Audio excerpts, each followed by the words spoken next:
कब मिले आप पहली बार भूपेश बघेल से? उसकी बेटी की शादी में भी गया मैं। फोन पर भी बातचीत होती रहती है? 5 साल पूरे निकल गए।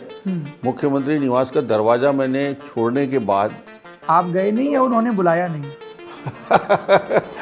टीएस सिंहदेव से ज्यादा अच्छी दोस्ती है आपकी? ये से भी मेरे बहुत संबंध है, पारिवारिक संबंध हैं। आप उनसे मिलते हैं और बघेल को एक राजनीतिक हथियार मिल जाता है। नरेंद्र मोदी देश के मौजूदा प्रधानमंत्री, आपकी पार्टी के सबसे बड़े नेता, वो उन दिनों पार्टी के पर्यवेक्षक हुआ करते थे, प्रभारी महासचिव थे। एक दफा वो भाजपा के दफ्तर आते हैं और ऐसा विरोध प्रदर्शन होता है कि उन्हें मेज के नीचे छिपना पड़ता है। आगजनी की घटना भी होती है। दरभा घाटी के हमले के बाद रायपुर में ये मीटिंग हुई। मीटिंग में मुख्यमंत्री रमन सिंह, प्रधानमंत्री मनमोहन सिंह दोनों मौजूद थे। कई लोगों ने कहा कि रमन सरकार की बर्खास्तगी की भी अटकलें थी। उस मीटिंग में क्या हुआ था सर?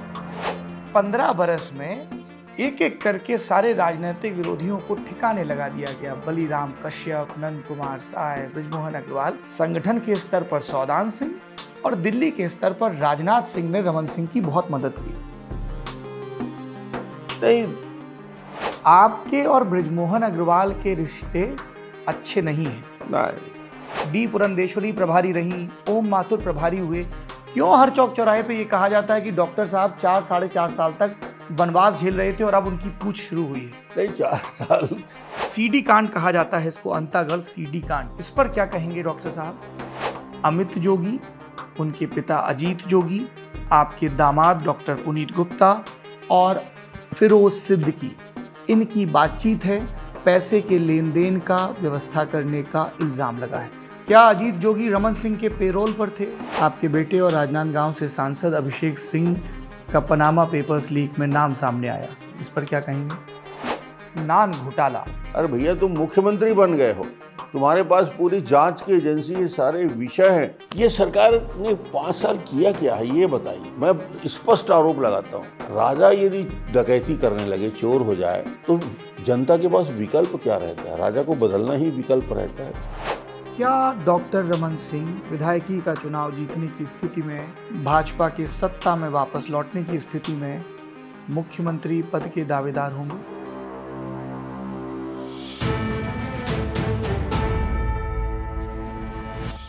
फिजिक्स की क्लासेस में हम लोगों को एक थ्योरी पढ़ाई जाती थी लाइट को लेकर, स्कैटरिंग की थ्योरी। इसको रमन इफेक्ट कहा गया और इसके जनक डॉक्टर सीवी रमन को नोबेल प्राइज़ मिला। लेकिन हिंदुस्तान की राजनीति में रमन इफेक्ट शब्द भारतीय जनता पार्टी के नेता डॉक्टर रमन सिंह के लिए इस्तेमाल किया जाता है, क्योंकि वो बीजेपी के इकलौते नेता हैं जो लगातार 15 बरस तक एक सूबे के मुख्यमंत्री रहे। आज जमघट में लल्लन टॉप का वो मंच जहां सत्ताधीशों से या सत्ता के दावेदारों से सवाल पूछे जाते हैं। हम बात करेंगे डॉक्टर रमन सिंह से। क्या है रमन सिंह की राजनीति? क्लिनिक वाले रमन सिंह, संघ परिवार से अच्छी समझ रखने वाले रमन सिंह जिन्हें जाइंट किलर कहा गया, रमन सिंह जो पार्टी के वरिष्ठ सूत्रों के मुताबिक पहली पसंद नहीं थे, लेकिन उन्होंने वो त्याग दिखाया कि मैं प्रदेश अध्यक्ष बनकर रायपुर जाने के लिए तैयार हूँ, अजीत जोगी की मुखालफत के लिए तैयार हूँ, और उसका पारितोषिक मिला। कुछ ने कहा नियति के धनी भी हैं रमन सिंह, क्योंकि अगर दिलीप सिंह जूदेव की सीडी ना आती तो शायद उनकी दावेदारी कमज़ोर रहती। कुछ ने कहा संघ का वरदहस्त रहा। रमन सिंह की राजनीतिक मुश्किलों को एक एक कर सौदान सिंह सुलझाते चले गए। रमन सिंह ब्यूरोक्रेसी पर अपनी पकड़ मजबूत करते चले गए और उनकी साफ इंटेंट का असर दिखा। और पहले उन्हें चाउर वाले बाबा कहा गया, फिर उनके पीडीएस सिस्टम की तारीफ उस अर्थशास्त्री ने भी कही जिन्हें प्रकट तौर पर भारतीय जनता पार्टी की राजनीति का मुखर आलोचक माना जाता है। जियां अंद्रेज ने द हिंदू अखबार में 8 कॉलम की पहले पन्ने पर खबर लिखी थी और विस्तार से इस रमन इफेक्ट की तारीफ की थी। क्या है रमन सिंह की राजनीति? सार्वजनिक वितरण में दुरुस्तगी की राजनीति, या कांग्रेस उनके आखिरी 5 बरस में जिस तरह के आरोप लगाती रही वो राजनीति? क्या वाकई अजीत जोगी रमन सिंह के पेरोल पर थे? क्या वाकई हर बार एक तीसरा मोर्चा पैदा कर भारतीय जनता पार्टी ऐन चुनाव के मौके पर एक अनिवार्य बढ़त हासिल कर लेती थी? रमन सिंह का इफेक्ट अब भी नजर आ रहा है। पार्टी को समझने वाले पुराने पत्रकारों से, पॉलिटिकल पंडितों से बात करिए तो वो कहते हैं कि प्रदेश में आज भी भाजपा के पास उनका विकल्प तो नहीं ही है। और इस बात की तस्दीक करने के लिए वो उदाहरण देते हैं भारतीय जनता पार्टी की कैंडिडेट्स की दूसरी लिस्ट का। 15 बरस का मुख्यमंत्री का कार्यकाल, 3 दशक 4 दशक का सार्वजनिक राजनीति का अनुभव, इन सब पर विस्तार से बात होगी। डॉक्टर रमन सिंह जी, बहुत बहुत स्वागत है आपका जमघट में। क्या ये बात सही है कि 1998 में विधानसभा चुनाव राज परिवार के व्यक्ति के खिलाफ हारने के बाद, तब तक आप 2 बार के विधायक हो चुके थे, आपको इस बात की बहुत पूर्व सूचना नहीं थी कि राजनांदगांव से आपको कांग्रेस के कद्दावर नेता, पूर्व मुख्यमंत्री, उत्तर प्रदेश के पूर्व राज्यपाल भी मोतीलाल वोरा के खिलाफ चुनाव लड़ना है? एक सरप्राइज की तरह लखीराम अग्रवाल जी का फोन आपके पास आया? ये 98 की घटना, और उस घटना को आज भी मैं याद करता हूँ। जब मैं कवर्धा विधानसभा का चुनाव हार चुका था। हारने के बाद लोकसभा का चुनाव घोषित हुआ और राजनांदगांव लोकसभा की दृष्टि से कुशाभाऊ ने मुझे एक दायित्व सौंपी कि तुम्हें राजनांदगांव लोकसभा का संचालन करना है, क्योंकि मुझे एहसास हो गया था कि मैं चुनाव हारने के बाद संगठन में कोई छोटी मोटी दायित्व मुझे मिलेगा और उसका निर्वहन करूंगा। तो मुझे उन्होंने बहुत पहले कहा कि राजनांदगांव लोकसभा का तुम्हें दायित्व दिया जाता है, पूरे राजनांदगांव घूमो और एक बेहतर प्रत्याशी की तलाश में लगो सब मिलके, और वहाँ चुनाव अच्छे से लड़ना है। उस समय जीतना शब्द भी नहीं उपयोग हुआ था कि चुनाव अच्छे से लड़ना है।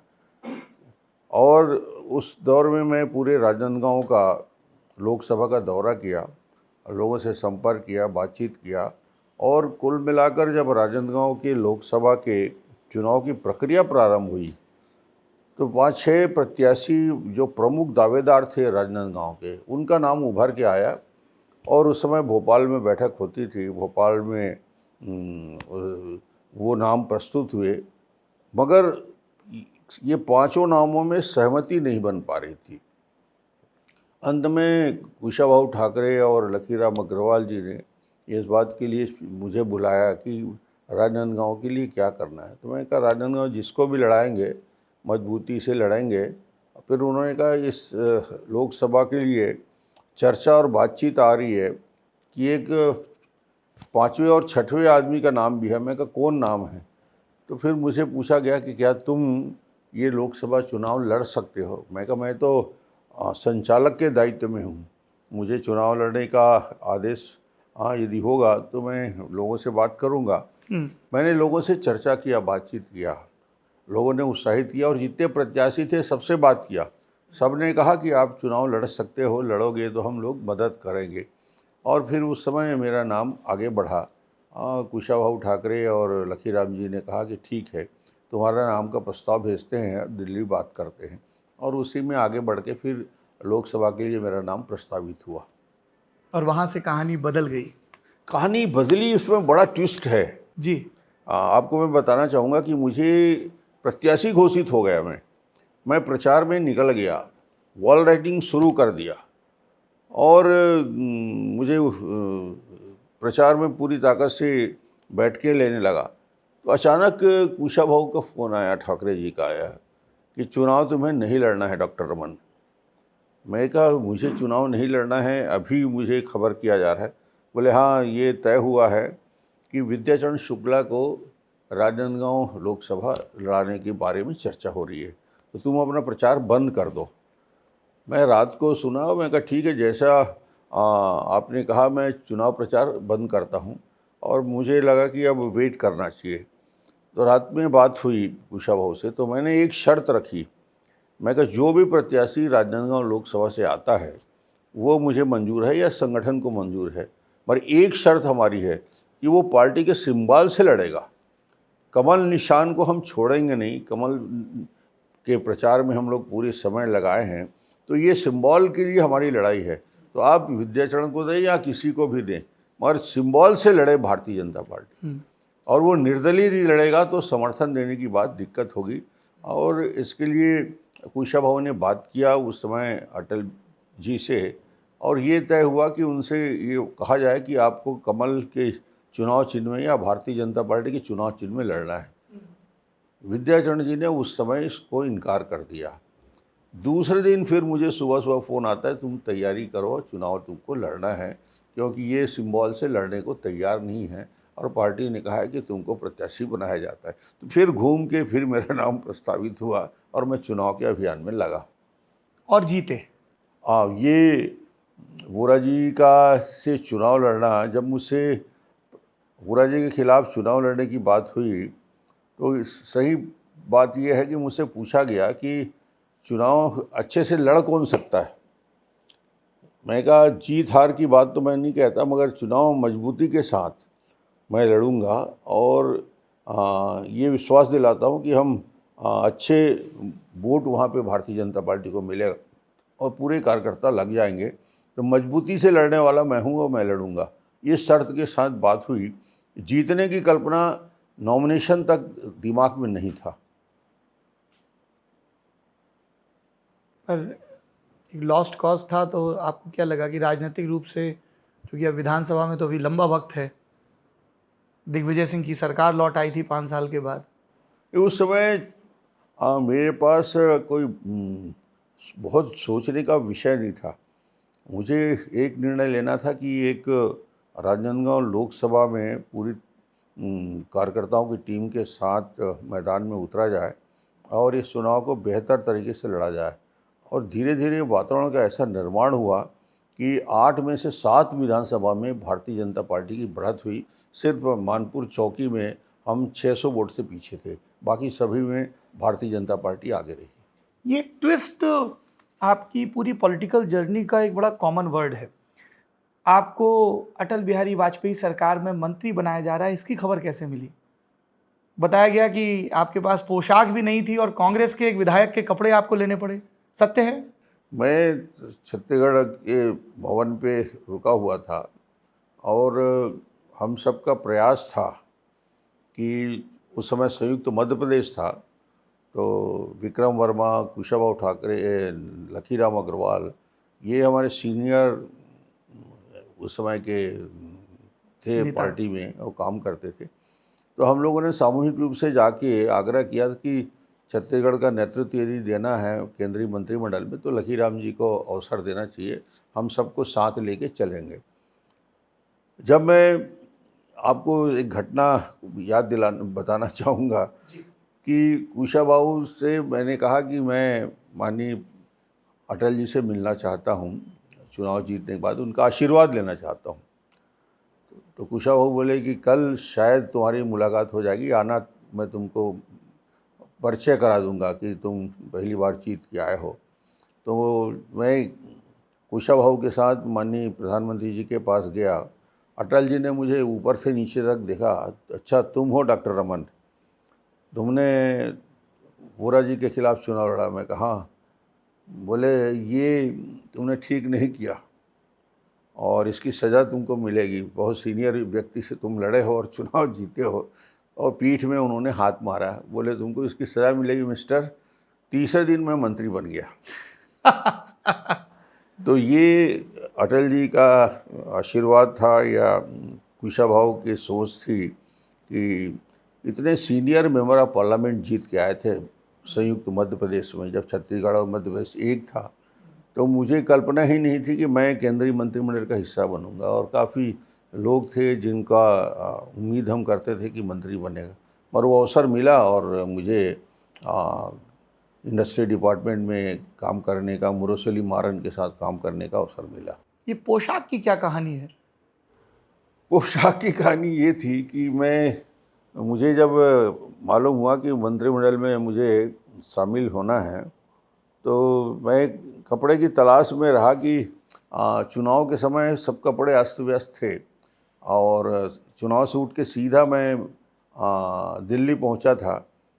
तो मुझे जब अचानक मालूम हुआ और उस समय के प्रधानमंत्री के आवास से मुझे सूचना दिया गया कि कल ओथ है और कल शपथ ग्रहण में तुमको सम्मिलित होना है, तो मुझे पहले भरोसा नहीं हुआ। मैं कहा कि ये लगातार इस प्रकार के फ़ोन सबके पास जा रहे हैं आपको लगा प्रैंक कॉल है? हाँ, फ्रैंक कॉल है। और मैंने कहा ये लगातार सबके पास फ़ोन जा रहे होंगे, हमको बहुत ज़्यादा एक्साइटमेंट में कोई निर्णय नहीं लेना है। मैं कहा दोबारा मैंने कहा कि फ़ोन किया जाए और पीएमओ में पूछा जाए कि कितने बजे आना है, ताकि ये कंफर्म हो कि मुझे ही शपथ ग्रहण में जाना है। फिर मैंने दोबारा फ़ोन किया। उन्होंने कहा अभी तक आपने पास के लिए आदमी नहीं भेजा, यहाँ पे वेट कर रहे हैं और आप दोबारा पूछ रहे हो कि कितने बजे आना है। इतना भी नहीं है कि जल्दी समय पे आप पहुँचें। तो फिर मुझे दोबारा जब कंफर्म हुआ तो शक्ति सिंह उस समय पीएमओ में बैठा करते थे, प्रधानमंत्री जी के कार्यालय में, उनका सीधे फ़ोन आया। तो फिर मैं तैयारी में लगा, मैं तलाश करने लगा कि मेरे पास शपथ ग्रहण के लायक कोई अच्छे कुर्ते हैं कि नहीं, मगर मेरे पास कुर्ते नहीं थे। मैं तलाश में बाहर गया तो पता चला कि शॉप अब बंद हो गए होंगे। तो एक उस समय के कांग्रेस के हमारे विधायक साथी जो अब बीजेपी में हैं, वो मुझसे टकराए और वो कुर्ता लेके आ रहे थे। वो धर्मजीत सिंह, वो आज बीजेपी का हमारे शामिल हो गए हैं, अब बीजेपी के प्रत्याशी हैं भारतीय जनता पार्टी के। तो धर्मजीत ऊपर आ रहा था सीढ़ी से, तो उसने कहा कि उसको मालूम हो गया कि मुझे कल शपथ में करना है। तो बोले क्या चिंता कर रहे हो? मैंने कहा मैं कुर्ता मुझे है नहीं मेरे पास। तो बोले मैं ख़रीद के लाया हूँ, यदि हो जाता है तो आप देख लीजिए। तो फिर वो नाप देखा मैंने और वो ठीक हो गया। उसी कुर्ते पे मैंने शपथ लिया। रमन सिंह जी, आपने कुशाभाऊ ठाकरे का जिक्र किया, आपने अटल बिहारी वाजपेयी का जिक्र किया, लाल कृष्ण आडवाणी का जिक्र अभी तक नहीं आया। आडवाणी जी का भारतीय राजनीति में या छत्तीसगढ़ के राजनीति में कहें या डॉक्टर रमन के राजनीतिक जीवन में बहुत बड़ा प्रभाव रहा है। और भारतीय जनता पार्टी को या जनसंघ को इस स्वरूप में लाने में जो जिन्होंने पूरी जीवन खपा दिया, मेहनत परिश्रम किया, उसमें लाल कृष्ण आडवाणी जी का नाम अग्रणी रूप से है। और उस कोई समय आपकी व्यक्तिगत याद एक अद्भुत है। और वो यात्रा उनकी जो रथ यात्रा आडवाणी जी का प्रसिद्ध है, जो वो निकला करते थे। तो जबलपुर से मुझे जवाबदारी थी कि उनकी यात्रा में मुझे कवर्धा तक और कवर्धा से लेकर बॉर्डर तक जाना है। ये आप जो सोमनाथ से यात्रा निकली थी उसका जिक्र कर रहे हैं? हाँ, यात्रा में, सोमनाथ यात्रा में जब निकले थे, तो वो घटना कवर्धा के इतिहास के लिए और डॉक्टर रमन के लिए भी यादगार हमेशा रहेगा। उस यात्रा को कवर्धा 6 बजे, शाम को 6-7 बजे आना था, मगर चूँकि उसी समय जबलपुर में भूकंप की घटना हुई और आडवाणी जी को 6 घंटे लेट हो गए, तो यात्रा उन्होंने देरी से प्रारंभ की। और धीरे धीरे यात्रा चलते चलते, सड़क ख़राब थी उस समय, हम कवर्धा आते आते करीब करीब रात को 12 बज गए हैं। 6 बजे की सभा होते होते 12 और करीब करीब 1 बजे कवर्धा में प्रवेश हुआ। और आडवाणी जी ने बार बार मुझे कहा था कि सभा स्थगित कर दो, सूचित कर दो कि कोई रात को 12 बजे और 1 बजे सभा संभव नहीं हो सकता, लोग चले जाएं। मैं जानबूझकर लोगों को बताया नहीं और लगातार वो डांटते भी रहे। मगर जैसे ही कवर्धा प्रवेश किए, पूरा शहर जग रहा था, रोशनी में नहाया हुआ था और पूरा वहाँ का मैदान हजारों लोग की उपस्थिति में आडवाणी जी जब कवर्धा प्रवेश किए और मंच में आए और भीड़ और संख्या को देखकर आडवाणी जी की आंख से आंसू बहते मैंने देखा कि वो इतने भावुक हो गए। उस यात्रा के 1 बजे रात को सभा किए और वहाँ उन्होंने मेरे पीठ को थपथपाया और बोले मैं समझ गया कि तुम मना क्यों नहीं कर पा रहे थे। तो वो अद्भुत दृश्य था रात को 1 बजे उस यात्रा का, जो उन्हें हमेशा याद रहा। और हर जगह कवर्धा की यात्रा का जिक्र आडवाणी जी ने किया था। कवर्धा को एक रात और भारी पड़ी थी जब सांप्रदायिक दंगे हुए।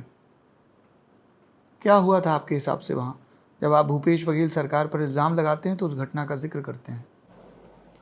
वो घटना छत्तीसगढ़ के लिए भी, कवर्धा के लिए भी, और आज राजनीतिक दृष्टि से सबसे ज़्यादा चर्चा में जो घटना आई और तुष्टीकरण की राजनीति की पराकाष्ठा क्या होती है, ये हमने कवर्धा की उस घटना में देखा। किस प्रकार कवर्धा के अंदर जहाँ कल्पात्री जी महाराज और जहाँ शंकराचार्य लोगों के हमेशा आगमन होते हैं, वहाँ पे भगवा ध्वज को जूते के नीचे कुचला गया और कार्रवाई होती है सिर्फ और सिर्फ समाज के उन लोगों पर जो इसके लिए दोषी नहीं थे, और तुष्टीकरण की राजनीति के दृष्टि से झूठे मामले फंसाए गए। 100 लोगों से ज़्यादा लोगों को गिरफ्तार किया गया। कर्फ्यू की स्थिति बन गई वहाँ पे, और कर्फ्यू लगा और 15 दिन तक कवर्धा में पूरी तरीके से हलचल बंद रही। तो ये भूपेश बघेल सरकार ने कहा कि बीजेपी अमन शांति भंग करने की कोशिश कर रही है। आम आदमी कवर्धा का आंदोलित हुआ है, और जिस प्रकार की घटनाएं हुई हैं और जिस प्रकार सरकार ने कार्रवाई की तुष्टीकरण की, उसका बहुत बड़ा असर आज भी कवर्धा में मौजूद है। ऑब्जर्वर ये कहते हैं कि ये रमन सिंह का नया स्वरूप है, जिसमें वो मुस्लिम तुष्टीकरण की बात कर रहे हैं।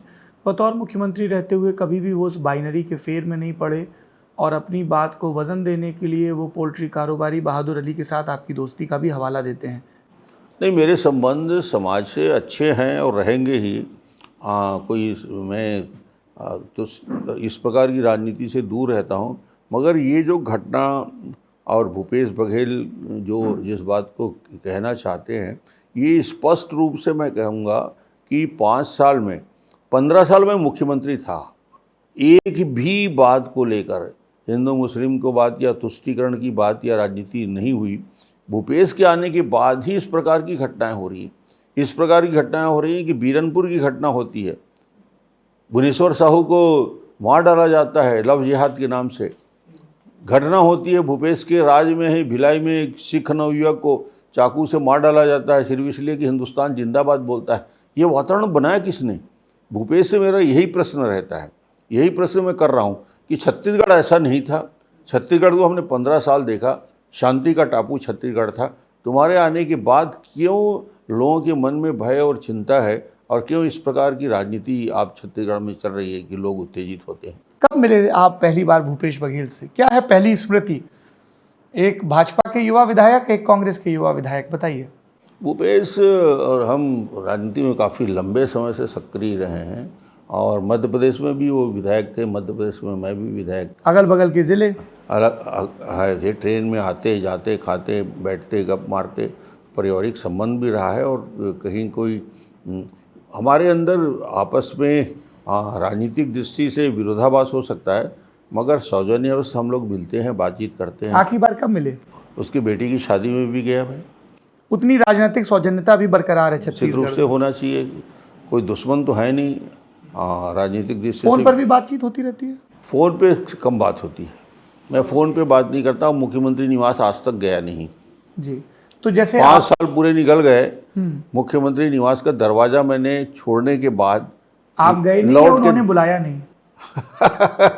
ये दोनों हो सकता है, मगर मैं मुख्यमंत्री निवास 5 साल नहीं गया, दरवाजे को देखा नहीं मैंने। टीएस सिंहदेव से ज़्यादा अच्छी दोस्ती है आपकी? ये से भी मेरे बहुत संबंध है, पारिवारिक संबंध हैं, और मुलाकात होती है, बैठते हैं, अच्छे संबंध हैं। और आप उनसे मिलते हैं और बघेल को एक राजनीतिक हथियार मिल जाता है। नहीं, देखिए, संबंध खत्म कैसे होगा? भूपेश बघेल के कहने से डॉक्टर रमन अपने संबंध को स्थापित अच्छे मित्रों को क्यों खोएगा? तो मैं आज भी कहता हूँ कि टीएस मेरे अच्छे दोस्त हैं। बढ़िया।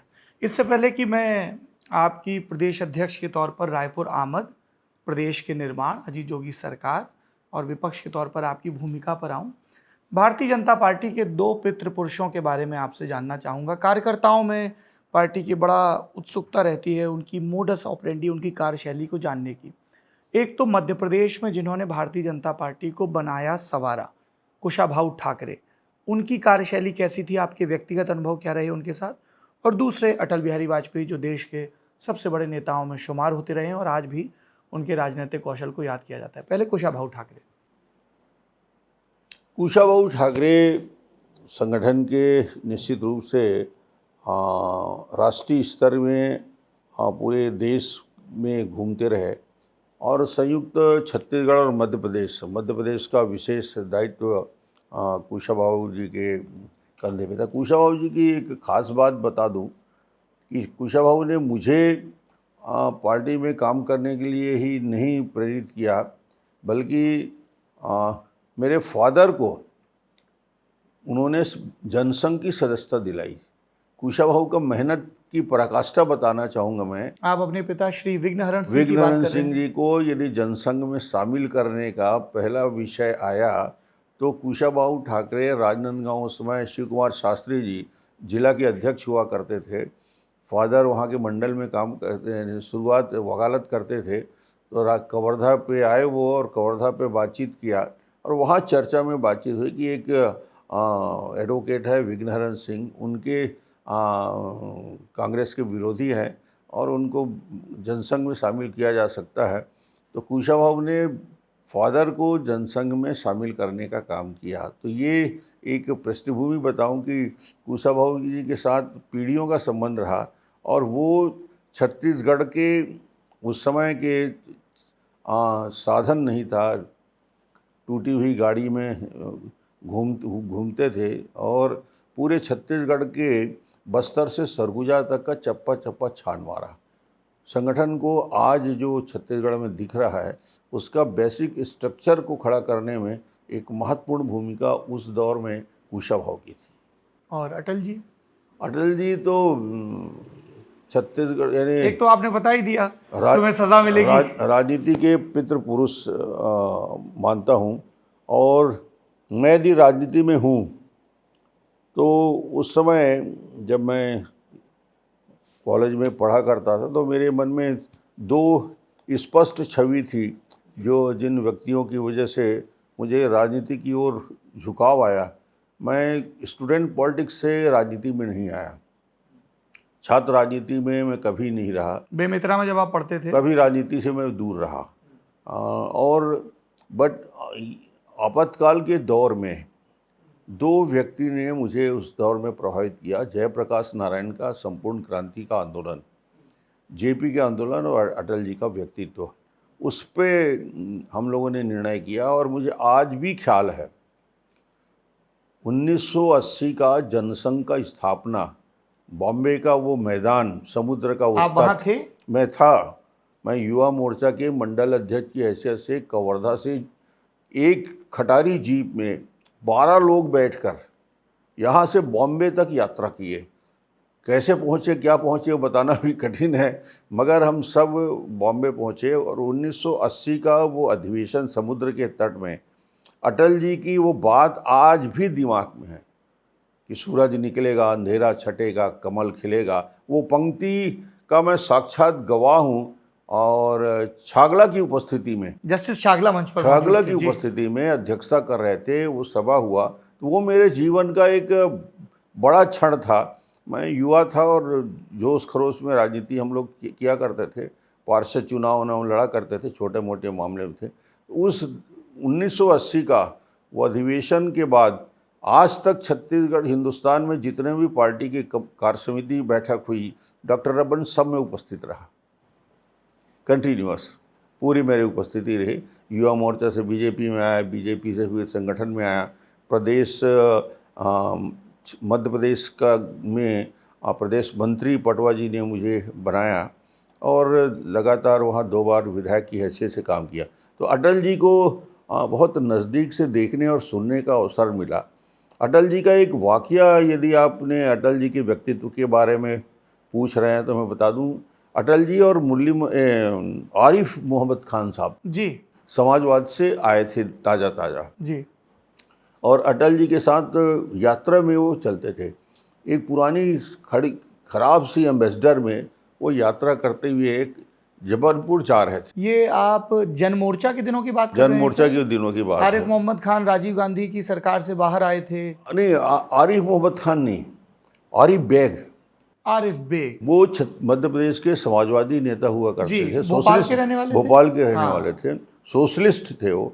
और सोशलिस्ट से फिर वो भारतीय जनता पार्टी या जनसंघ में सम्मिलित हुए और तूफानी नेता। वो मेरे मुल्क के मालिकों, उनके भाषण की पहली पंक्ति मुझे आज भी ख्याल है, वो पंक्ति यहीं से शुरू करते थे, जनता को मुल्क का मालिक कहते हैं, मेरे मुल्क के मालिकों। और अद्भुत वक्ता, यानी अटल जी का वक्ता तो थे ही, अटल जी के आगे कोई नहीं है। और वो आरिफ बेग सम्मोहित करने वाला वक्ता, उस दौर में युवा था। तो ये निकल रहे थे तो कवर्धा में उनकी गाड़ी खराब हो गई तो शाम को हम सबको 8 बजे 9 बजे रात को मालूम हुआ कि अटल जी और आरिफ बेग रेस्ट हाउस में, सर्किट हाउस में वहाँ के रुके हुए हैं और उनकी गाड़ी ख़राब हो गई। तो हम लोग पहुँचे, हम सब हालचाल जानने के लिए, नमस्कार किया, पैरों पर पड़ा। तो अटल जी बोले मेरी गाड़ी जल्दी ठीक कराओ। गाड़ी हम लोगों ने देखा, ठीक किया। फिर मुझे मन में विचार आया कि अटल जी सुबह 8 बजे निकलने वाले हैं जबलपुर के लिए, गाड़ी ठीक हो जाएगी तो रात को तो जाएंगे नहीं।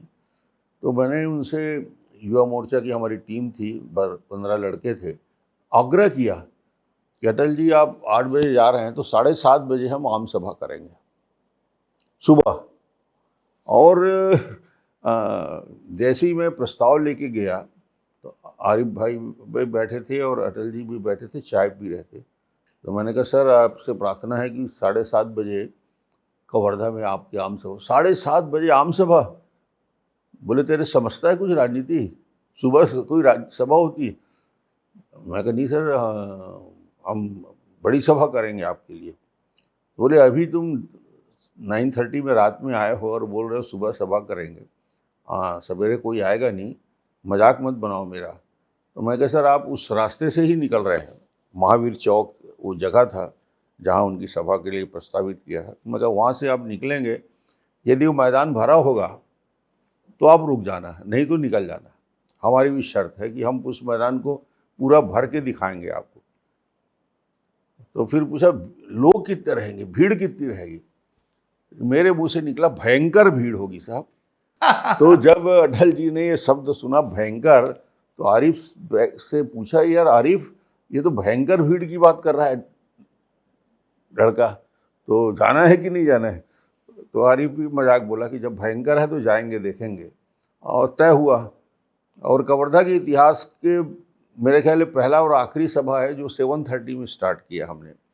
और अटल जी ने जब उस मैदान में पहुँचे और पहुँच के देखे पूरा मैदान भरा हुआ था सुबह से, और लोग आके बैठे हुए थे, तो पहले बोले थे 5 मिनट बोलूँगा, मगर करीब करीब 22 मिनट वहाँ पे अपनी बात अटल जी ने उस सभा में रखा। तो वो जीवन का एक कवर्धा के लोगों के लिए और डॉक्टर रमन के लिए अविस्मरणीय क्षण था, जब इतने बड़े नेता को हमने कवर्धा पे सुबह सुबह सभा कराया और ज़बरदस्त सभा के रूप में माननीय अटल जी को बोलने को मौका मिला।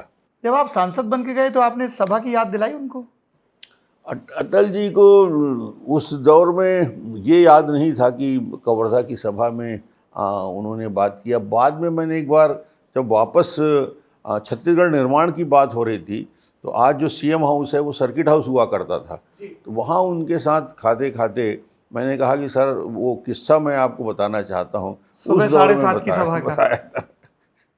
अच्छा, किसका निर्देश था कि रमन सिंह प्रदेश अध्यक्ष बनकर लौटें? क्योंकि हमें बताया गया कि आप कवर्धा की, राजनांदगांव की राजनीति तो करते थे, लेकिन बाकी छत्तीसगढ़ में या रायपुर में ना तो आपकी उतनी सक्रियता थी, ना उतनी दिलचस्पी थी। बिल्कुल ठीक कह रहे हैं कि मैं कभी ये कल्पना नहीं किया था कि छत्तीसगढ़ में मुझे बड़ा दायित्व दिया जाएगा। और मैं राजनांदगांव, कवर्धा के बाद राजनांदगांव लोकसभा में मैं संतुष्ट था कि मुझे एक बड़ा फील्ड मिला है काम करने का, और मैं अपनी क्षमता थोड़ा बहुत दिखाने का अवसर है, मैं कर सकता हूँ। मगर जब दिल्ली में हलचल हुई और अजीत जोगी का भय और आतंक छत्तीसगढ़ में बहुत ज़्यादा था, तो क्या आतंक था? उस दौर में राजनीतिक हत्याएं होती, यानी सरेआम रायपुर के चौक में कांग्रेस का कार्यकर्ता जग्गी की हत्या हो जाती है और राजनीतिक हत्या हो जाती है। तो दहशत इतना था छत्तीसगढ़ के अंदर, अजीत जोगी के नाम से टेरर इतना था कि लोग भय खाते थे। उस दौर में बीजेपी के कार्यकर्ताओं को जितना प्रताड़ित किया गया, लाठीचार्ज हुआ, सैकड़ों लोग, यानी लकीराम जैसे सीनियर लोगों को भी लाठी से पीटा गया, और हमारे सांसद के लोगों के पैर टूटे, 12 लोगों के फ्रैक्चर हुए। तो जिस तरीके से राजनीति कर रहा था उस दौर में निश्चित रूप से दहशत की राजनीति थी। तो मुझे मैं केंद्रीय मंत्रिमंडल में था। उस समय माननीय अडवाणी जी और वेंकैया नायडू जी, उन्होंने मुझे अचानक अडवाणी जी के यहाँ बुलाया और मुझे ये इस बात की भनक नहीं थी कि क्या चर्चा होगा। और जैसे ही मैं घुसा, मुझसे पूछा गया राजनीतिक दृष्टि से कि छत्तीसगढ़ में तुम कोई नाम बताओ जो प्रदेश अध्यक्ष बन सकता है। मैंने 3, 4, 5 नाम। किसका नाम लिया था आपने? उस समय बहुत काफ़ी लोग थे जो सक्रिय राजनीति में काम करते थे। उस समय जैसे? जूदेव भी थे, रमेश बैस भी थे, करुणा शुक्ला भी उस समय काम कर रहे थे और काफ़ी नेता थे। मैं कहा ये है हमारे काफ़ी प्रमुख लोग जिनको बनाया जा सकता है। और अंत में मुझसे पूछा गया कि तुम्हें यदि पार्टी के निर्देश हो तो क्या करोगे। तो मैं उसके लिए तैयार नहीं था, मगर मैंने कहा ठीक है, यदि आप तय करते हैं कि मुझे जाना है तो मैं छत्तीसगढ़ जाने को तैयार हूँ, मुझे कोई दिक्कत नहीं होगी। और वहीं मैंने अपनी सहमति दी और मुझे फिर छोड़ना पड़ा और मैं प्रदेश आया। और आपके नेतृत्व में भारतीय जनता पार्टी ने प्रदेश का पहला विधानसभा चुनाव लड़ा। 2003 का ऐतिहासिक चुनाव, परिवर्तन यात्रा, हमारे पूरे प्रदेश में यात्राएं निकाली, 3 यात्रा निकली, सभी नेता उसमें भाग लिए। और उस समय भी जब मैं प्रदेश अध्यक्ष था तो कोई डॉक्टर रमन के नाम से कि और आप प्रदेश मुख्यमंत्री अध्यक्ष बनकर आ गए। के चेहरा बनाकर चुनाव नहीं लड़ा गया। 2003 में भी सामूहिक नेतृत्व में ही चुनाव लड़े। अलग अलग 3 यात्राएं निकली गई। जूदेव जी भी प्रमुखता से उसमें थे, करुणा शुक्ला भी थी, डॉक्टर रमन भी था और बाकी अन्य नेतागण हमारे जितने वरिष्ठ लोग थे उन सबको काम में लगाया गया। पैसा खुदा नहीं पर खुदा कसम खुदा से कम भी नहीं। दिलीप सिंह जूदेव की स्टिंग ऑपरेशन में ये लाइन उनके पॉलिटिकल खात्मे की आपको लगता है वजह बन गई? वो घटना दुर्भाग्यजनक घटना था जिसमें कहीं ना कहीं जूदेव जैसा अच्छे व्यक्ति को, इतने अच्छे इंसान को एक षड्यंत्र के तहत फंसाया गया। किसका षड्यंत्र था? राजनीतिक दृष्टि से कहीं न कहीं षड्यंत्र में बहुत लोग शामिल थे। एक प्रसंग और बता दीजिए बतौर अध्यक्ष, तो बात आगे बढ़े मुख्यमंत्री के रूप में। नरेंद्र मोदी, देश के मौजूदा प्रधानमंत्री, आपकी पार्टी के सबसे बड़े नेता, वो उन दिनों पार्टी के पर्यवेक्षक हुआ करते थे, प्रभारी महासचिव थे। छत्तीसगढ़ के प्रभार में मोदी जी को काफ़ी समय काम करने का अवसर मिला और उस काफ़ी समय महामंत्री संगठन थे वो जी, और उस काफ़ी समय काम करने के दौरान एक दफ़ा वो भाजपा के दफ्तर आते हैं और ऐसा विरोध प्रदर्शन होता है कि उन्हें मेज़ के नीचे छिपना पड़ता है। आगजनी की घटना भी होती है। इल्ज़ाम लगता है बृजमोहन अग्रवाल के समर्थकों पर। नेता प्रतिपक्ष का के संबंध में भारतीय जनता पार्टी के विधायक दल की बैठक आहूत की गई थी, जिसमें लखीराम जी भी थे और पर्यवेक्षक के नाते माननीय प्रधानमंत्री मोदी जी आए हुए थे।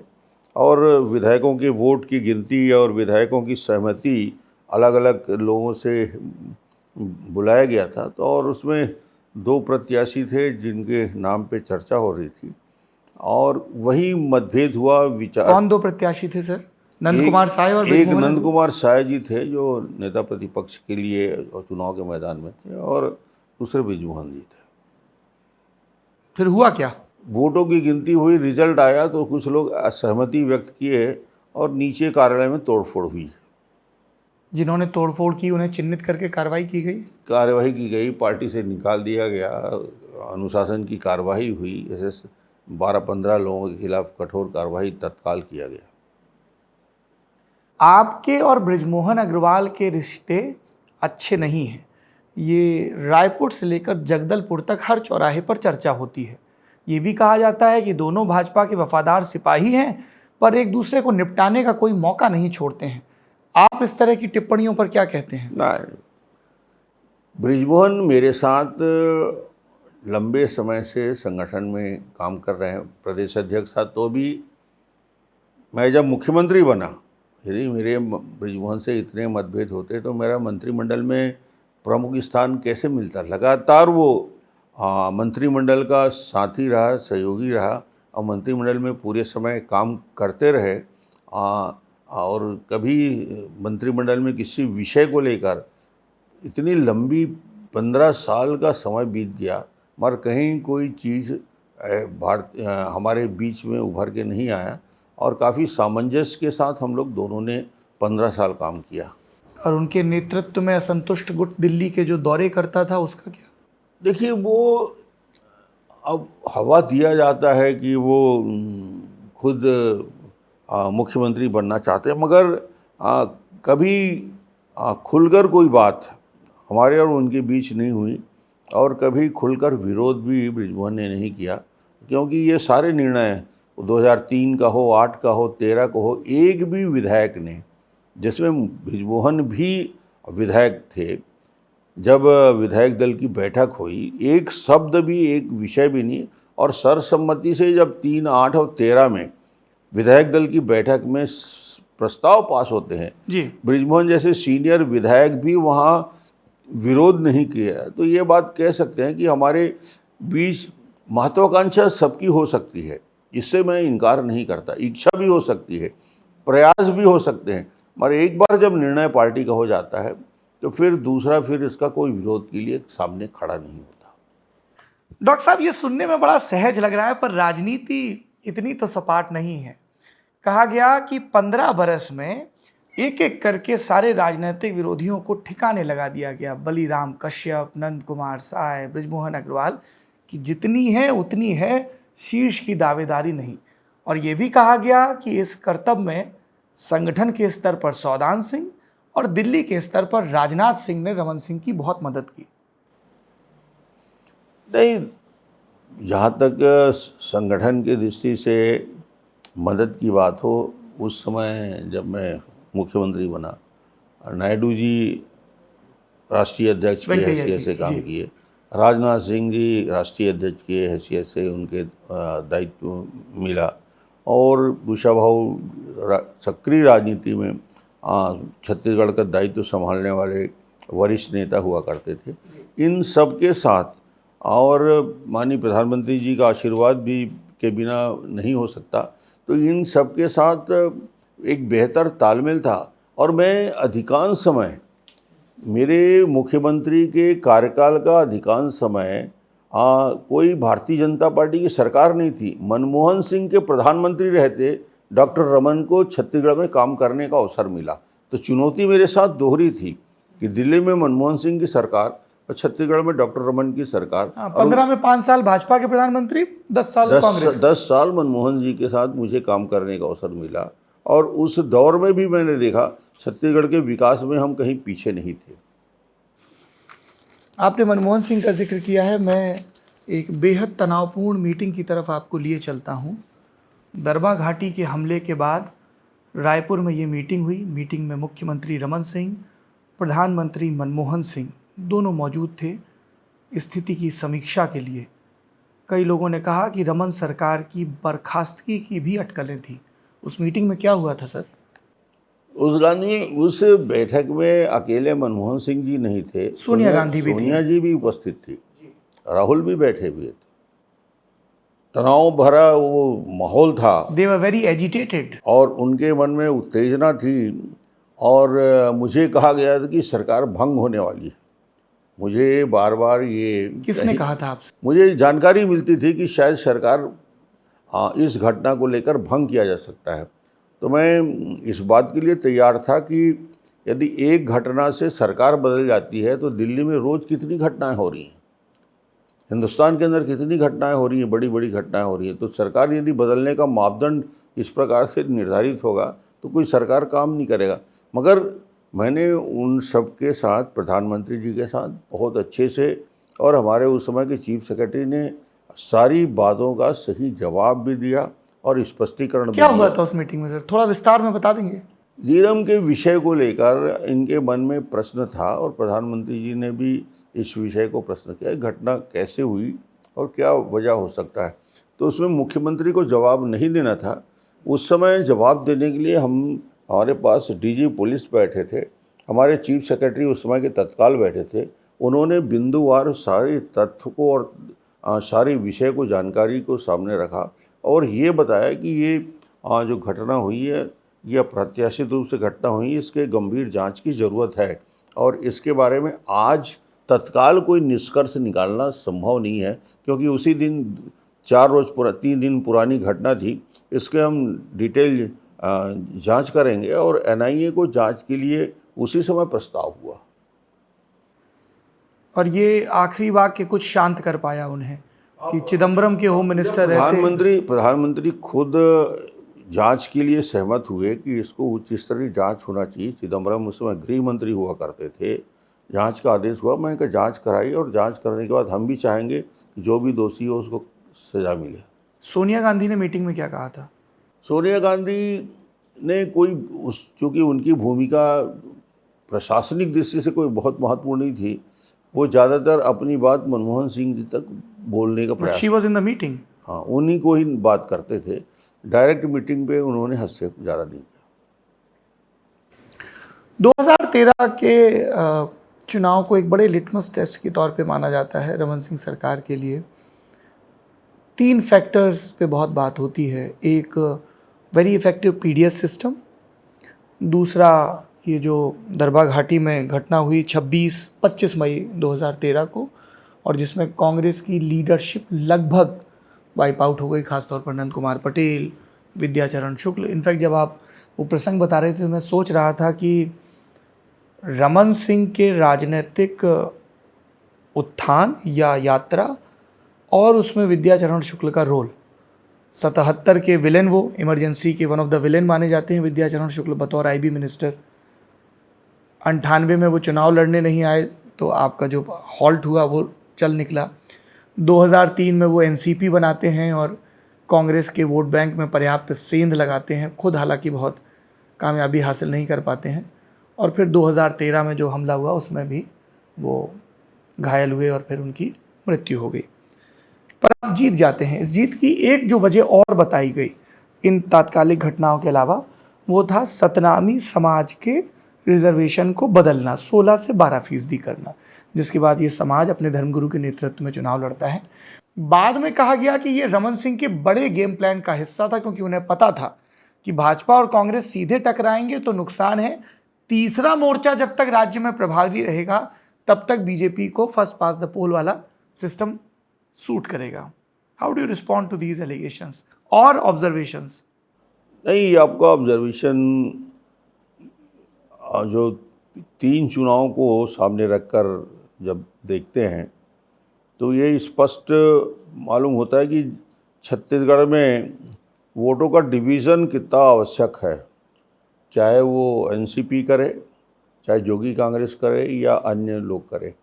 तीसरी शक्ति का उदय छत्तीसगढ़ में होने से निश्चित रूप से भारतीय जनता पार्टी को बेहतर लाभ तीनों इलेक्शन में मिला था और वोटों का विभाजन हुआ, वो चाहे शेड्यूल कास्ट वोट के विभाजन हो या जोगी कांग्रेस के गठन के बाद का हो या एनसीपी में विद्याचरण के उभरते हुए राजनीतिक दृष्टि से 6-7% वोट लेने का विषय हो।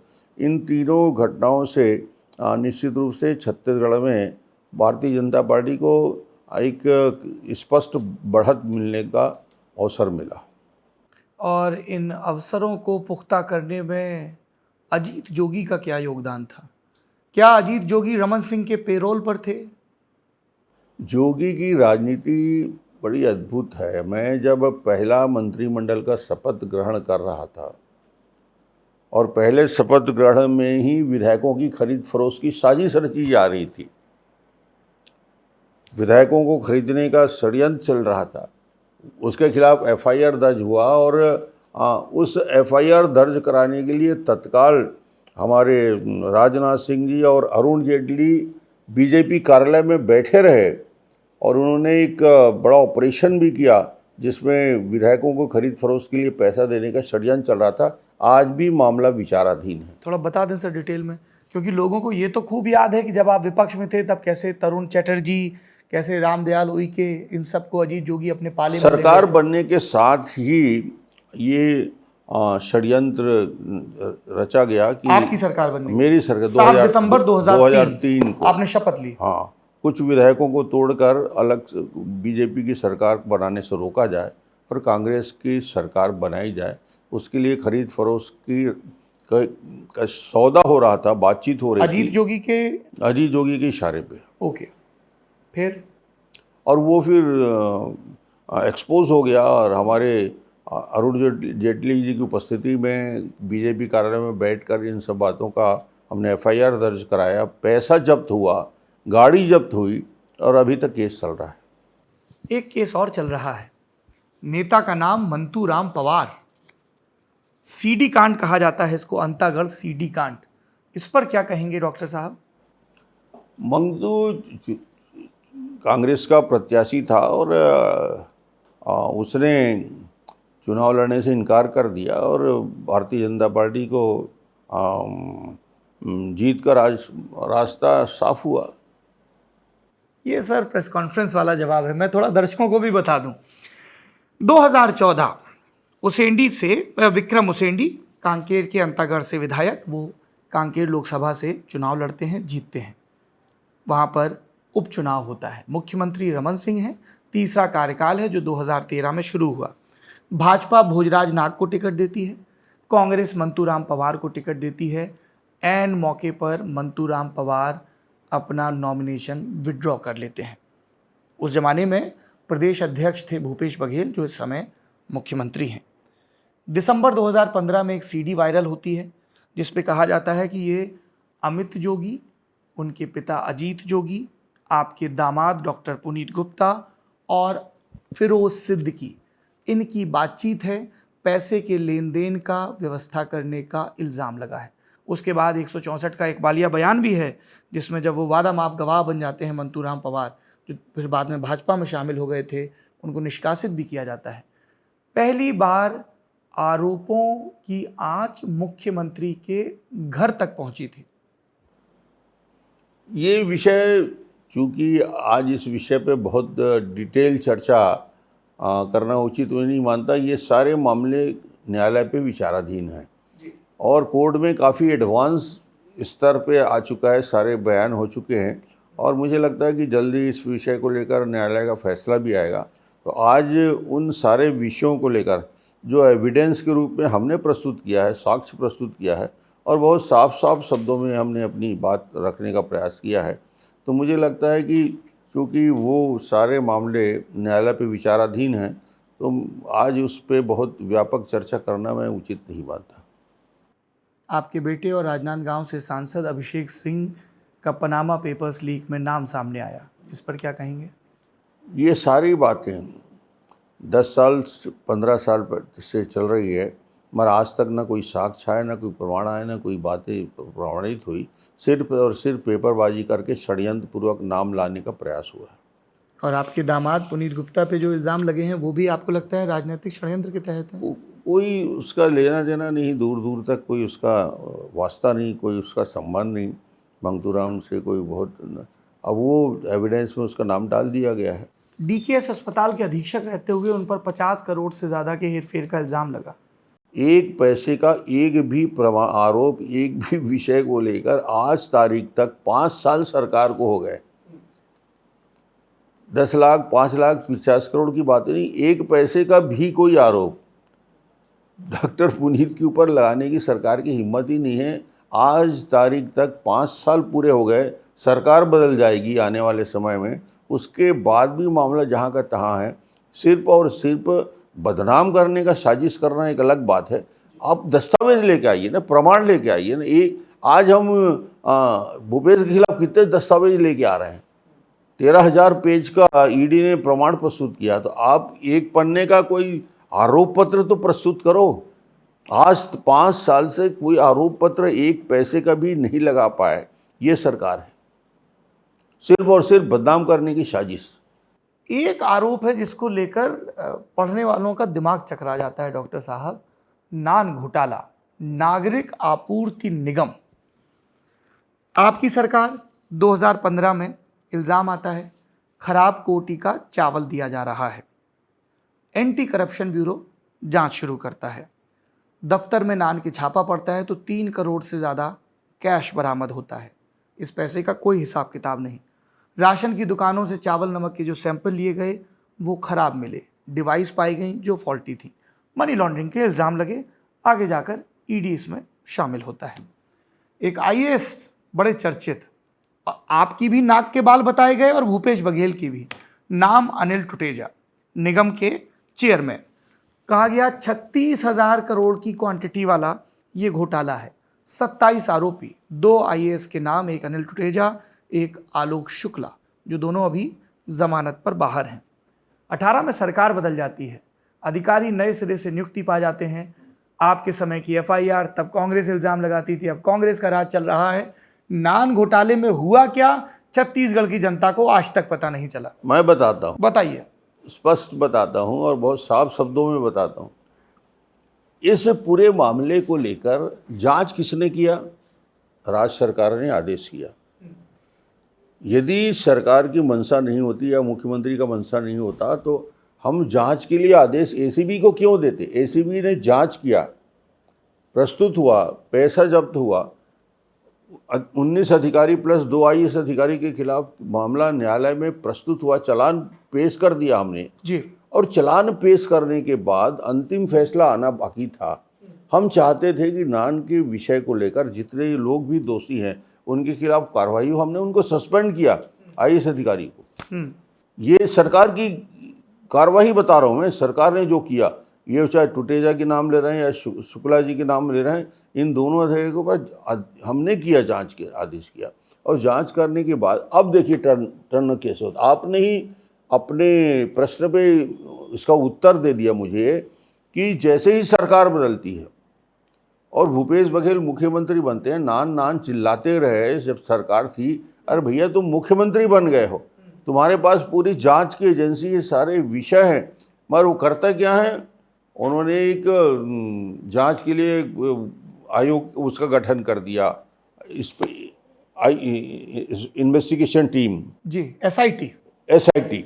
अब एसआईटी गठन कर रहे हैं जो मामला न्यायालय में अंतिम रूप से चालान पेश हो चुका है, बयान हो चुके हैं।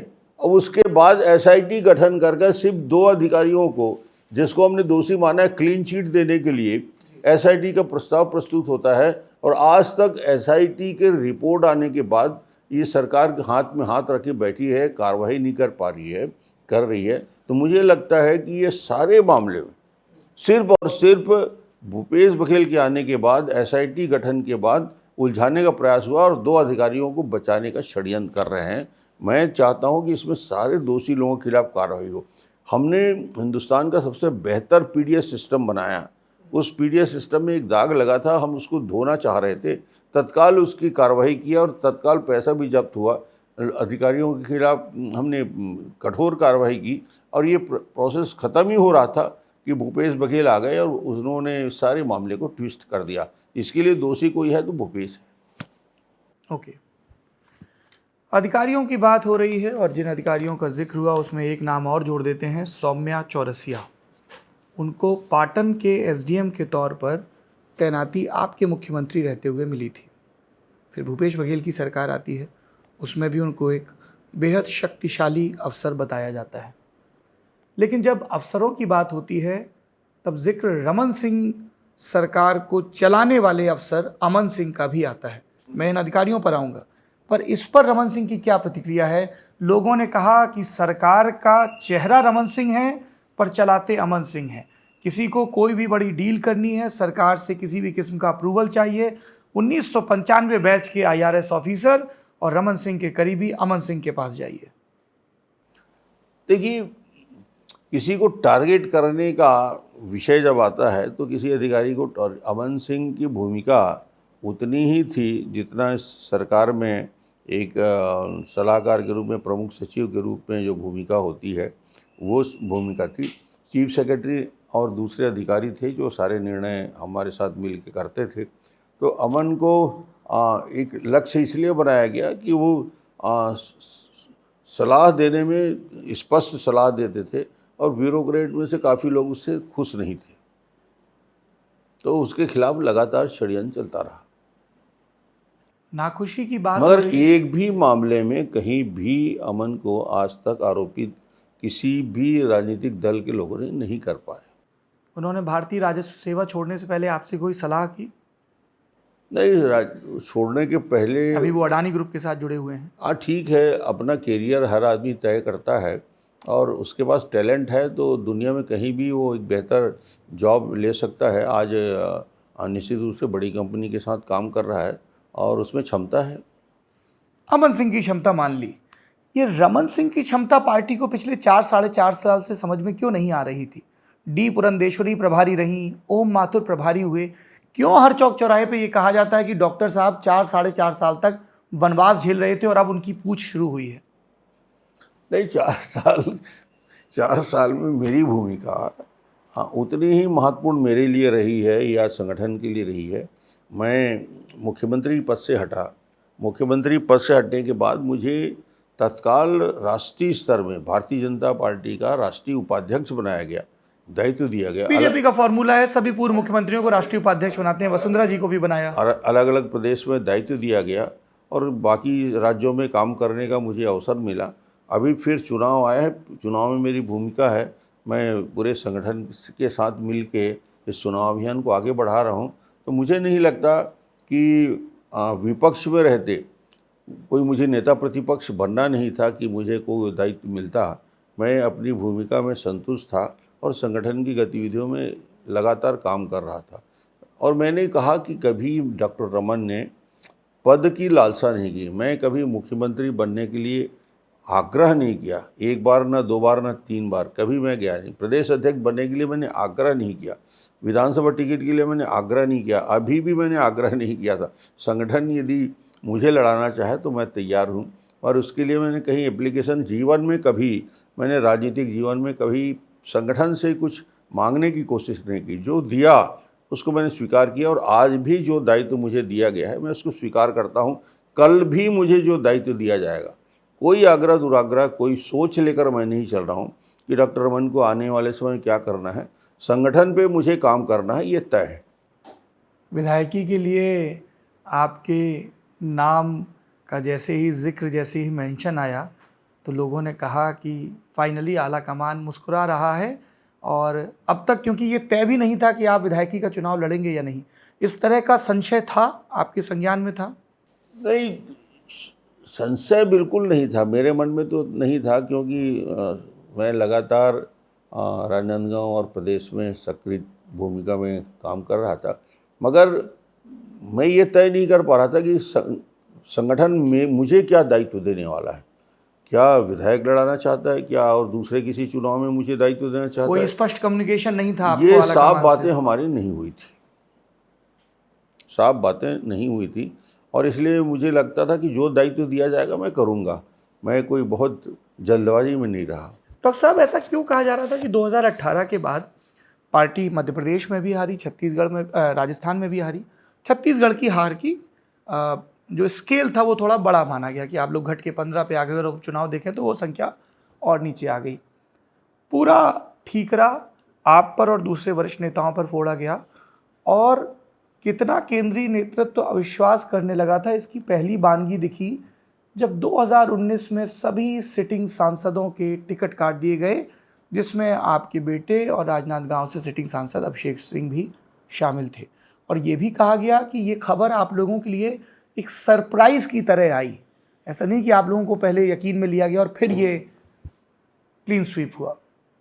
देखिए, लोकसभा का निर्णय हम लोग चर्चा बातचीत कोई पहले से कभी हुई नहीं थी, मगर ये निर्णय काफ़ी ऊपर लेवल का हुआ और केंद्रीय समिति ने प्रधानमंत्री जी की अध्यक्षता में बैठकर निर्णय हुआ कि इस बार एक बड़ा परिवर्तन करके देखना चाहिए राजनांदगांव में, क्योंकि हम काफ़ी विधानसभा में पीछे रह गए थे। तो एक प्रयोग किया जाए जिसमें सभी सांसदों को बदला जाए। और हम सबसे रात में बैठक हुई, बैठक में अमित शाह जी भी थे, प्रधानमंत्री जी थे, और निर्णय आया कि सभी सांसदों को टिकट नहीं देना है। मैंने कहा नहीं देना है तो नहीं देना है, कोई आग्रह इसमें बहुत ज़रूरी नहीं कि हर बार वही व्यक्ति चुनाव लड़े। और लोकसभा में चेहरे बदल गए, चुनाव अच्छा हो गया। इतना स्मूथ था, बीच में प्रभारी को नीचे आकर एएनआई को बुलाकर बाइट देनी पड़ी। देखिए वो 11 से 11 लोग, जिसमें केंद्रीय मंत्रिमंडल के हमारे साथी भी थे, वरिष्ठ लोग भी थे, रमेश बैस जी भी थे, शाह जी भी थे, ऐसे लोग थे जो मंत्रिमंडल में स्थान जिनको मिला था, उनके बारे में भी एक बड़ा निर्णय, अभिषेक के बारे में निर्णय है। तो ये निर्णय छोटा निर्णय नहीं था, बड़ा निर्णय था। और बड़ा निर्णय का क्रियान्वयन करने के लिए हम सबसे माननीय राष्ट्रीय अध्यक्ष जी ने बात भी की। जी, दूसरी पांत की लीडरशिप उतनी उभर कर सामने नहीं आ रही है, ये बात कही जा रही है। अरुण साव प्रदेश अध्यक्ष हैं और भी दूसरे नेता हैं। ये बात क्यों कही जा रही है कि रमन सिंह का विकल्प नहीं है, रमन सिंह का विकल्प नहीं है, और इसीलिए बुजुर्ग नेता रमन सिंह को नए सिरे से प्रस्तुत किया जा रहा है? देखिए, विकल्प तो कोई राजनीति में एक दिन में पैदा नहीं होता, मगर नई टीम आ रही है, तैयार हो रही है, काम कर रही है, और जिनमें संभावना है ऐसे भी काफ़ी लोग हैं जो सामने आ रहे हैं। तो मुझे लगता है कि पीढ़ियों का परिवर्तन धीरे धीरे होता है, अचानक नहीं होता, तो ये इसमें वक्त लगेगा। और टिकट वितरण, टिकट वितरण तो पहली सूची आई तो कहा गया सर्वे और नए खुदाओं की चली, दूसरी सूची आई तो कहा गया ये तो रमन सिंह की सूची है। आप तो जानते हो, बहुत नज़दीक से बीजेपी का आपने अध्ययन किया है। बीजेपी में हमेशा केंद्रीय चुनाव समिति और स्टेट के भेजे गए रिकमेंडेशन का महत्व रहता है। हमारी टीम, यहाँ की टीम तय करती है, स्टेट में तय होता है, और उस नाम को जाकर 2-2, 3-3 नाम का पैनल हम भेजते हैं, और उस पैनल का फाइनल डिस्कशन केंद्रीय चुनाव समिति तय करती है। तो ये एक सामान्य प्रक्रिया है, इसमें कहीं बीच में सर्वे भी है।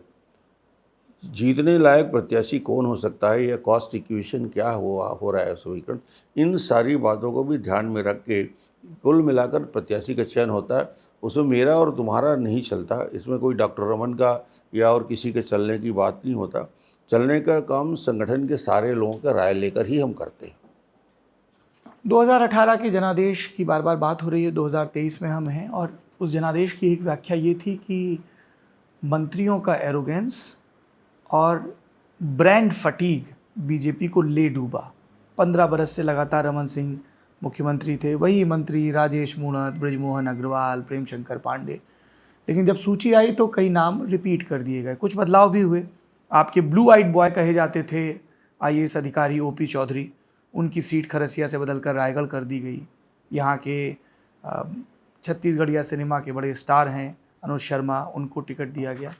क्या फैक्टर्स रहे? कुछ सांसदों को भी चुनाव लड़ने के लिए कहा गया। इस बार राजनीतिक दृष्टि से प्रत्याशियों के चयन में सावधानी काफ़ी बरती गई, और प्रयास हम सबका ये था, और दिल्ली का आग्रह भी था, कि जो बेस्ट कैंडिडेट हो सकते हैं उसको उतारा जाए। जीतने की संभावनाओं को सबसे पहले प्राथमिकता रखा, और पार्टी के प्रति उनके किए गए कामों का। तो कुल मिला के वो चाहे केंद्रीय मंत्रिमंडल में मंत्री रहे हो, चाहे लोकसभा में मेंबर ऑफ पार्लियामेंट रहे हो, और वरिष्ठ नेता भी हो, तो मिली जुली टीम को इस बार हमने उतारा, और जो छत्तीसगढ़ में बेस्ट अवेलेबल टीम हो सकती है उस पूरी टीम को तैयार करके चुनाव के मैदान में लाने का प्रयास हुआ है। कहीं कोई कमी नहीं छोड़ी इस बार। और उस टीम को सपोर्ट देने के लिए हेल्थ मिनिस्टर मनसुख मांडविया, संगठन के व्यक्ति ओम प्रकाश माथुर और संगठन के व्यक्ति अजय जामवाल को तैनात किया गया। हाँ, इनकी भूमिका रही है। मनसुख भाई लगातार लगे हैं, माथुर साहब संगठन की दृष्टि से काम देख रहे हैं, तो इनका भी सुझाव और सलाह लगातार हम लोग लेते हैं। सेंट्रल नैरेटिव क्या है? इस इंटरव्यू के पहले मैं एक वरिष्ठ पत्रकार से बात कर रहा था, उन्होंने बड़ी मार्के की पंक्ति कही। बोले छत्तीसगढ़ में सरकार धान के खेत में उगती है और ध्यान नहीं दिया तो उसी में डूब भी जाती है। आपके 2018 के कार्यकाल में जो एक बड़ी चीज़ इंगित की गई वो ये कि आप बार बार केंद्र के पास जाते रहे ये कहने के लिए कि मैंने बोनस प्रॉमिस किया था बतौर मुख्यमंत्री, आपको वो बोनस नहीं बांटने दिया गया। पार्टी के 2018 के संकल्प पत्र में भी उस बिंदु को नहीं रखा गया, जिसकी वजह से भूपेश बघेल के नेतृत्व वाली कांग्रेस का जो नैरेटिव था कि धान के किसानों के साथ हम न्याय करेंगे, हम बोनस देंगे, आप उसको काउंटर नहीं कर पाए। बीजेपी बुरी तरह हारी। मैं आज आपसे 24 अक्टूबर विजयदशमी के दिन ये बातचीत रिकॉर्ड कर रहा हूँ। 23 अक्टूबर को फिर से भूपेश बघेल ने ऐलान कर दिया हम कर्ज माफ़ी करेंगे। धान के किसान, धान की खरीद की राजनीति, केंद्र का आर्थिक अनुशासन, लेकिन प्रदेश की राजनीतिक वास्तविकताएं कुछ और। ये जितनी बातें हुई हैं 2018 के चुनाव में, हमने क्या किया क्या नहीं किया और उसका रिजल्ट क्या आया है, वो सब चीज़ का एनालिसिस भी संगठन ने और पार्टी ने किया है। और मुझे लगता है कि अब जो हमारे घोषणा पत्र हम लाएंगे वो किसानों के लिए और अन्य वर्गों के लिए बेहतर घोषणा पत्र होगा। आप इंतज़ार करिए, घोषणा पत्र में हमारे घोषणा पत्र आने के बाद किसान भारतीय जनता पार्टी को सहयोग करेगा 100%। आपकी और भूपेश बघेल की राजनीति की खूब तुलना होती है। आपने किसानों का जिक्र किया। ये कहा जाता है कि सबसे पहले तो अक्रॉस द कास्ट ग्रुप अगर किसी ने एक कॉन्स्टिट्यूंसी बिल्ड की तो वो रमन सिंह है। रमन सिंह ने पीडीएस सिस्टम को फुल प्रूफ बनाकर जाति नहीं देखी, धर्म नहीं देखा, सरकारी स्कीम्स का फायदा पहुंचाया। लाभ उन्हें मनरेगा और केंद्र की कुछ योजनाओं का भी मिला जिनको बेहतर तरीके से यहाँ इस्तेमाल किया गया। फिर कहा गया कि भूपेश बघेल ने भी 5 साल मुख्यमंत्री रहते हुए एक किसान कॉन्स्टिट्यूएंसी तैयार की है, लाभार्थियों का एक बड़ा वर्ग। लाभार्थी पॉलिटिक्स के बारे में हम Narendra Modi school of politics के बरक्स खूब सुनते रहते हैं। और ऐसे में ये पूछा जा रहा है कि रमन सिंह या छत्तीसगढ़ की भाजपा ये किसान लाभार्थी समूह को कांग्रेस के पाले से अपने पाले में कैसे ला पाएगी? देखिए, इसको यदि दूसरे दृष्टि से देखा जाए कि लाभार्थी की बात आप कर रहे हैं और प्रदेश स्तर में और राष्ट्रीय स्तर में इसकी चर्चा भी हो रही है, तो सबसे ज़्यादा लोगों के जीवन में परिवर्तन लाने का काम तो 2014 के बाद होता है, जब प्रधानमंत्री नरेंद्र मोदी जी बनते हैं। लाभार्थियों का सबसे बड़ा सम्मेलन भारतीय जनता पार्टी करती है, जिसमें आयुष्मान भारत में 50 करोड़ लोगों को सीधा लाभ मिलता है, 45 करोड़ लोगों के सीधे जनधन खाते खुलते हैं, 12 करोड़ लोगों के लिए शौचालय का निर्माण होता है, 4 करोड़ घरों में आवास के निर्माण की प्रक्रिया पूरी होती है, लोगों के घर में स्वच्छ पानी के लिए जल जीवन मिशन में 9 करोड़ लोगों के शुद्ध पानी की व्यवस्था की जाती है, सड़कों का 7 लाख किलोमीटर जाल बिछाने का काम किया जाता है। ये नेशनल हाईवे का जाल बिछाने का काम प्रधानमंत्री करते। तो प्रधानमंत्री जी ने तो एक बड़ा वर्ग देश के अंदर तैयार किया है जो लाभार्थियों का है, वो भारतीय जनता पार्टी के साथ सीधा जुड़ता है। किसानों के खाते में हर साल जो पैसा जा रहा है उसका लाभ किसानों को मिलता है। और ये सारी योजनाओं को जो माननीय मोदी जी ने स्ट्रक्चर खड़ा किया है, हम तभी बोलते हैं कि डबल इंजन की सरकार यदि बनती है तो उसका फ़ायदा ये हुआ कि केंद्र की योजनाओं को राज्य में क्रियान्वयन करने की ताकत हमारे अंदर है, भूपेश के अंदर नहीं है। भूपेश की कुवत देख ली हमने। भूपेश की कुवत ये देखी कि 16 लाख आवास छत्तीसगढ़ में जिसका निर्माण होना था, 16 लाख आवास में गरीबों को यदि आवास नहीं बन पाए तो छत्तीसगढ़ में उसके लिए दोषी यदि कोई है तो भूपेश बघेल है, क्योंकि उन्होंने मैचिंग ग्रांट के पैसे जो 10,000 करोड़ उसको देना था वो दे नहीं पाया, इसलिए 16 लाख मकान वापस लौट गए। तो भूपेश दोषी है, 16 लाख मकान के लिए दोषी है, जल जीवन मिशन के छत्तीसगढ़ में असफल होने के लिए। केंद्र सरकार की महत्वपूर्ण योजनाओं को, जैसे हमने बड़ी योजना आयुष्मान भारत को मॉडिफाई करके जो लोगों को इलाज के लिए मुफ्त व्यवस्था मिलना था 50 करोड़, वो देने में असफल रहा है। तो सरकार जब छत्तीसगढ़ में बेहतर होगी तो उन योजनाओं का क्रियान्वयन हम सही करने में सफल होंगे। इसलिए हमारा आग्रह है कि ऐसी सरकार को बदलना है। और छत्तीसगढ़ में इन सारी योजनाओं के साथ धान के किसानों को भी कुछ कहेंगे? जरूर, धान के किसानों के लिए भारतीय जनता पार्टी एक बेहतर कार्य योजना लेकर घोषणा पत्र में हम आएंगे। काउंटर कर पाएंगे आप बघेल की धान पॉलिटिक्स? उसका स्वागत होगा, बिल्कुल करेंगे, मजबूती से करेंगे।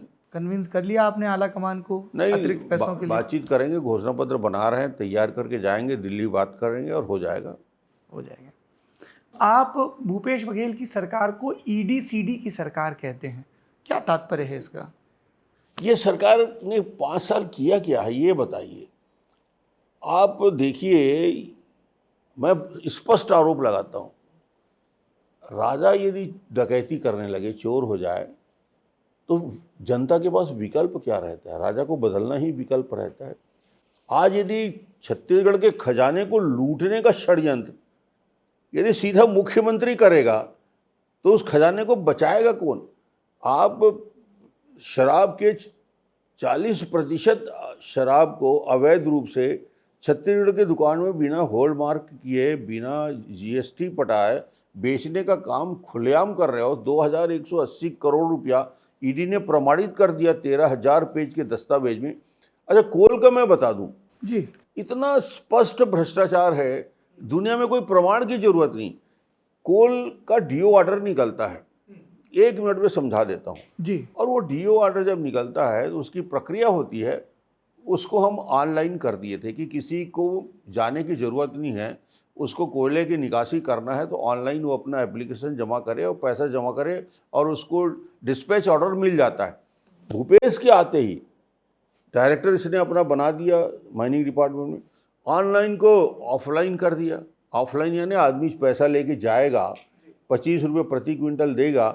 आज 7 महीने से उनका डायरेक्टर आईएएस अधिकारी जेल के अंदर है। ऑनलाइन को ऑफलाइन करने का सजा। देखिए, एक नीति से, नियत और नीति की बात डॉक्टर रमन जब कहता है, मैं तो 15 साल मंत्री रहा, माइनिंग मेरे पास रहा, इतने सारे डिपार्टमेंट मेरे पास रहा। कोल का सबसे ज़्यादा अमटन डॉक्टर रमन ने किया है, सबसे ज़्यादा माइंस मैंने दिया है। एक पैसे को कोई आरोप लगाने की हिम्मत नहीं कर सकता। एक बार में इनको 5 साल मौका मिला, सारे सिस्टम को चौपट कर दिया और आज ये 500 करोड़ का कोल का स्कैम, यदि 7 महीने से जमानत, 550 करोड़ 550 करोड़ का 7 महीने से जमानत नहीं मिल रहा है डायरेक्टर को, तो विभाग का मंत्री कौन है भाई? आदेश किसी आदेश, क्या डायरेक्टर अपने आदेश से ऑनलाइन ऑफलाइन करेगा कि मुख्यमंत्री के आदेश से करेगा? तो कुल मिलाकर सुई जाके वहीं पे रुकती है। महादेव ऐप में भी कांटा जाके मुख्यमंत्री के निवास पे क्यों जाता है, सचिवालय क्यों जाता है? इनके 2 अधिकारी उस पर, किस पर इल्ज़ाम लगा रहे हैं आप? ईडी ने इन्वॉल्व किया इनके काम करने वाले अधिकारियों को, जो डायरेक्टरेट में इनके काम कर रहे हैं, सचिवालय में काम कर रहे हैं। ईडी ने प्रमाण के सहित दस्तावेज रखा है महादेव ऐप की जांच। महादेव ऐप के लिए। अब हजारों करोड़ के घोटाले में इस प्रकार की बात, और ये छोटे मोटे भ्रष्टाचार, मैं मान लेता हूँ कि तुम पीडीएस में 600 करोड़ खा जाओ, चलेगा, ये करेगा, जनता दोस्त, मगर अब तो पराकाष्ठा हो गई भ्रष्टाचार की। इससे ज़्यादा बुरी हालत मैंने नहीं देखा। पीएससी के एग्ज़ाम में लाखों बच्चे, गरीब बच्चे एग्ज़ाम देते हैं। पीएससी के एग्ज़ाम में 50-50 लाख की बोली लगती है। हाई कोर्ट को कहना पड़ता है कि वो पोस्ट को रोक दिया जाए।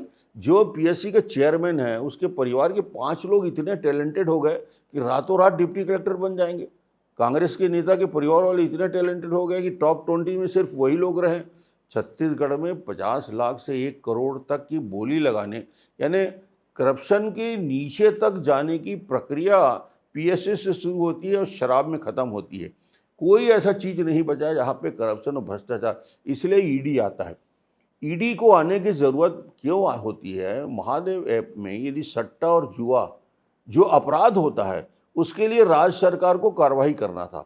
यदि महादेव ऐप पे कठोरतापूर्वक राज्य सरकार कार्रवाई करके स्टेट के पास जो अधिकार था किया होता, तो पीएमएलए क्यों लगता? Prevention of money laundering act में ईडी को आने का रास्ता खोला इन्होंने, क्योंकि इन्होंने उस पर कार्रवाई नहीं की। और आज हजारों करोड़ का यदि घोटाला हो रहा है, तो इसके लिए दोषी आप किसको मानोगे? यानी मुख्यमंत्री के संरक्षण में ही ये सारे काम हो रहे हैं। आप ये सब कह रहे हैं रमन सिंह जी। भूपेश बघेल कहते हैं राजनीतिक साजिश है। जैसे थोड़ी देर पहले जब आपके परिवार का जिक्र आया तो आपने कहा कि राजनीतिक साजिश है, दिलीप सिंह जूदेव का जिक्र आया तो आपने कहा, वही बात ये कहते हैं। आप कहते हैं छत्तीसगढ़ सरकार सोनिया गांधी का एटीएम है, वो कहते हैं कि बीजेपी बौखला रही है। उनकी सचिव सौम्या चौरसिया की गिरफ्तारी होती है, अनिल टुटेजा, शुक्ला, समीर बिश्नोई, ये ब्यूरोक्रेसी कितनी इन्वॉल्व रहती है? आपने तो 15 साल सरकार चलाई है कि राजनीतिक आरोप प्रत्यारोप में वो सबसे प्रमुख चेहरा बन जाते हैं, चाहे भाजपा हो चाहे कांग्रेस। देखिए, जिस प्रकार के आदेश यदि गलत होते हैं उसका क्रियान्वयन करने वाला अधिकारी यदि दोषी पाया जाता है तो उसके खिलाफ कार्रवाई तो बनती ही है और होती है। वो चाहे ईडी के मामले को लेकर भूपेश जी का जो बयान आता है बार बार कि उसे फंसाया जा रहा है। आज मैं प्रश्न करना चाहता हूँ 13,000 पेज का साक्ष्य प्रस्तुत होता है न्यायालय में, इनके अधिकारियों को 7-7 महीने तक जमानत नहीं मिलता। इन सारे मामले के लेकर पूरी की पूरी सरकार इन्वॉल्व दिखती है। अब ईडी की कार्रवाई का मामला न्यायालय पे गया है। क्या भूपेश बघेल को न्यायालय पे भरोसा नहीं? क्या न्यायालय पे विश्वास नहीं करने की स्थिति में भूपेश आ गए हैं?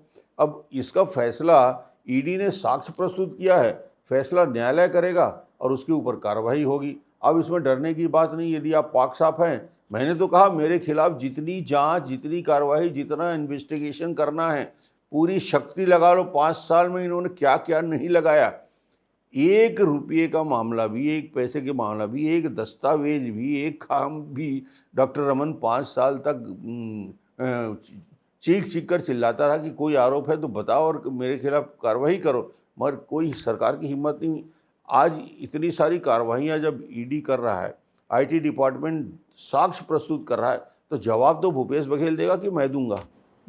देना पड़ेगा जवाब और जाना पड़ेगा न्यायालय में, बताना पड़ेगा कि इस प्रकार के मामले आपने ऑनलाइन को ऑफलाइन को ऑनलाइन क्यों किया, आपने शराब में इस प्रकार की अवैध निकासी के लिए परमिशन क्यों दिया, होलोग्राम नकली बनाने के लिए इनके सामान पूरा जब्ती होती है तो उसके लिए जवाब देना पड़ेगा कि इसके लिए कौन इन्वॉल्व है। तो सारे साक्ष्य मिलते जा रहे हैं और साक्ष्य के आधार पे ही ईडी कार्रवाई करती है। यदि कार्रवाई नहीं करती तो न्यायालय में इन सब लोगों को आज तक मुक्ति मिल गई होती।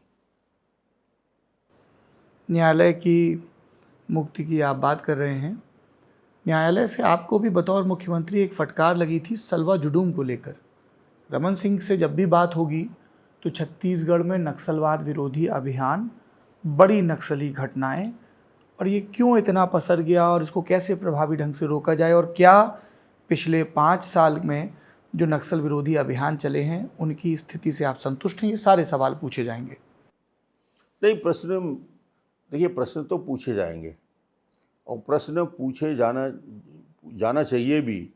यदि मैं मुख्यमंत्री के दायित्व में बैठा हूं तो निश्चित रूप से नक्सल मामले को लेकर क्या रणनीति रही है, आपको तो इस विषय पे बात हम करना चाहते हैं कि नक्सल विषय का छत्तीसगढ़ में समाधान कैसे निकाला जाए और इसकी कार्य योजना हमने बनाई।